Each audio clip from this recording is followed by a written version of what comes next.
अगर आप भी भारत और बांग्लादेश के बीच सबसे रोमांचक सांस रोक देने वाला दूसरा टी20 मुकाबला देखने के बाद खुश हैं तो वीडियो को लाइक जरूर कीजिएगा।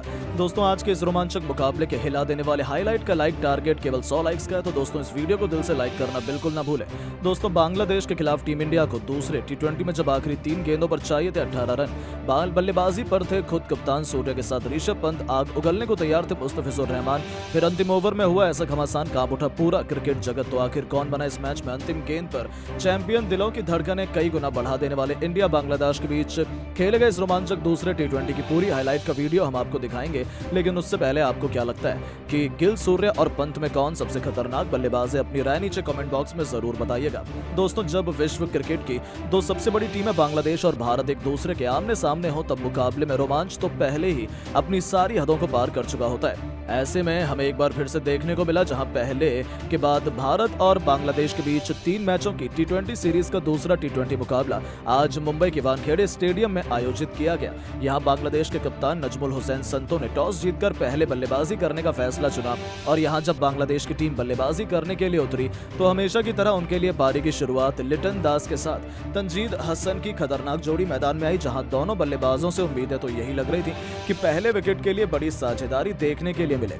लेकिन दोस्तों यहां पर तंजीद हसन के रूप में पहला बड़ा झटका बांग्लादेश की टीम को मोहम्मद सिराज ने दिया, जहां अब पहला बड़ा झटका लग जाने के बाद फिर बल्लेबाजी करने के लिए उतरे खुद कप्तान नजमुल हुसैन संतो, जहां लिटन दास और संतो मिलकर साझेदारी को आगे बढ़ा पाते। उससे पहले लिटन को 7वें ओवर की दूसरी गेंद पर रियान पराग ने बोल्ड कर दिया और यहां लिटन 16 रन बनाकर ही आउट हुए।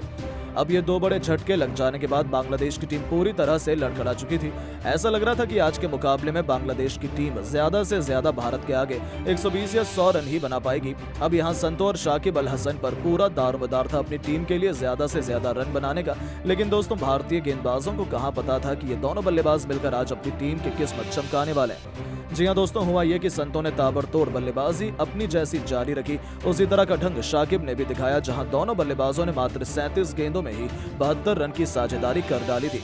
इस दौरान विकेट चटकाना काफी ज्यादा अहम हो चुका था। तभी कप्तान सूर्य ने फैसला किया कि वो गेंदबाजी पर अपने सबसे बड़े मैच विनर अर्शदीप सिंह को लेकर आएंगे और 15वें ओवर की तीसरी गेंद पर अर्शदीप सिंह ने शाकिब के रूप में तीसरा बड़ा झटका बांग्लादेश की टीम को दिया, जो कि 32 रन बनाकर आउट हुए।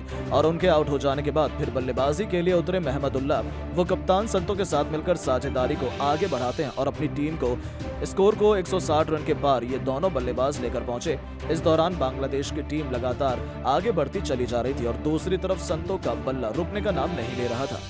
उन्होंने मात्र 40 गेंद में ही भारत के खिलाफ 68 रन ठोक डाले थे। अब यहां से मैच पूरी तरह फंस चुका था। तभी मोहम्मद सिराज ने आकर 17वें ओवर में संतो का विकेट गिराया, जो कि 74 रन बनाकर इस मुकाबले में आउट हुए। और संतो का विकेट गिर जाने के बाद भारतीय टीम को चैन की सांस आई, लेकिन महमदुल्लाह ने साथ ही बल्लेबाजों के साथ मिलकर अपनी टीम को 200 के पार पहुंचाया। इस दौरान महमदुल्लाह ने जहां 55 रन बनाए और बांग्लादेश की टीम 20 ओवर में 5 विकेट के नुकसान पर भारत के खिलाफ 223 रन बनाने में कामयाब रही। और इस दौरान भारत के लिए सबसे ज्यादा 4 विकेट मोहम्मद सिराज के नाम रहे, तो वहीं एक विकेट रियान पराग और अर्शदीप सिंह ने हासिल किए। अब दोस्तों बारी थी भारतीय बल्लेबाजों की इस मैदान पर कुछ चमत्कार कर दिखाने की। दोस्तों खराब फॉर्म में चल रहे शुभमन गिल से आज सभी को काफी उम्मीदें थी, लेकिन दोस्तों जब शुभमन गिल और अभिषेक शर्मा ने पारी की शुरुआत की तो आज अभिषेक शर्मा काफी ज्यादा बड़ी गलती कर बैठे। उनके पास मौका था आज बड़ी पारी खेलकर फॉर्म में वापसी करने का।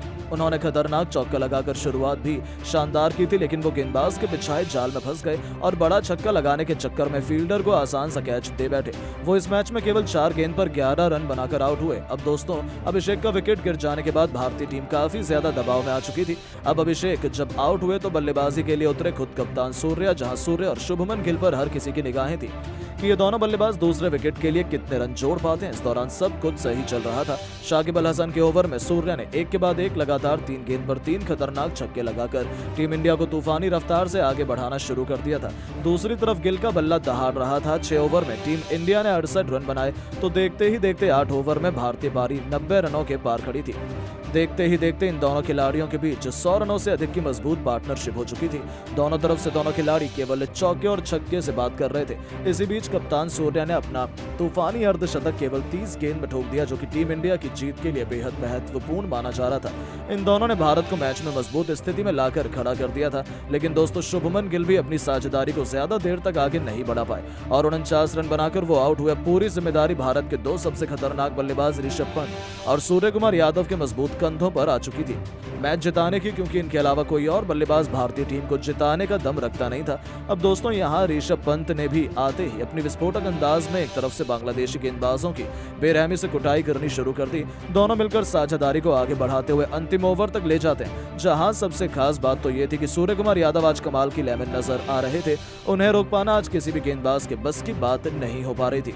यहाँ तक कि ऋषभ भी दूसरी तरफ खड़े खड़े केवल उनकी बैटिंग का आनंद उठा रहे थे। उन्होंने सबसे पहले तो मात्र 30 गेंदों में अपना अर्धशतक पूरा किया और अर्धशतक जड़ने के बाद वो अपने शतक की ओर आगे बढ़ चले। इस दौरान अंतिम ओवर तक जब मैच पहुंचा तो भारत को मुकाबला जीतने के लिए 6 गेंदों में 21 रन की दरकार थी। अब स्ट्राइक पर ऋषभ पंत थे। बांग्लादेश की तरफ से अंतिम ओवर लेकर आए थे मुस्तफिजुर रहमान। अब यहाँ पहली गेंद मुस्तफिजुर ने यॉर्कर लेंथ पर डाली, जो कि पंत से पूरी तरह से मिस हो गई और कोई रन नहीं मिला। अगली गेंद पर पांड्या ने 2 रन भागे और फिर यहाँ से भारतीय टीम को 4 गेंदों में 19 रन की दरकार थी।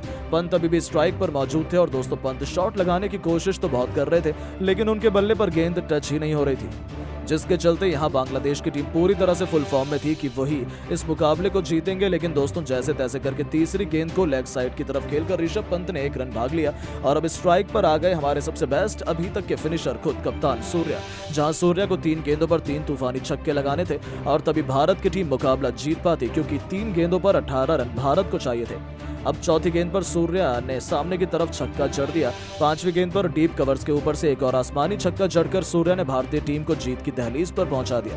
अब एक गेंद शेष मात्र बची हुई थी और मैच जीतने के लिए 6 रन चाहिए थे। सूर्या बखूबी जानते थे कि मुस्तफिजुर वाइड यॉर्कर लेंथ डालने की कोशिश करेंगे और इसीलिए सूर्या ने पहले से ही अपने आंखें जमा रखी थी और अपने बल्ले का परफेक्ट स्विंग दिखाते हुए उन्होंने डीप मिड विकेट के ऊपर से महेंद्र सिंह धोनी के अंदाज में मैच विनिंग 6 ठोक दिया, जिसके चलते भारतीय टीम के होनहार बल्लेबाज सूर्या ने इस दौरान अपना शतक तो पूरा किया, साथ ही साथ 110 रन की उन्होंने पारी खेली और अपने शतक के साथ उन्होंने भारतीय टीम को मैच भी जिताया।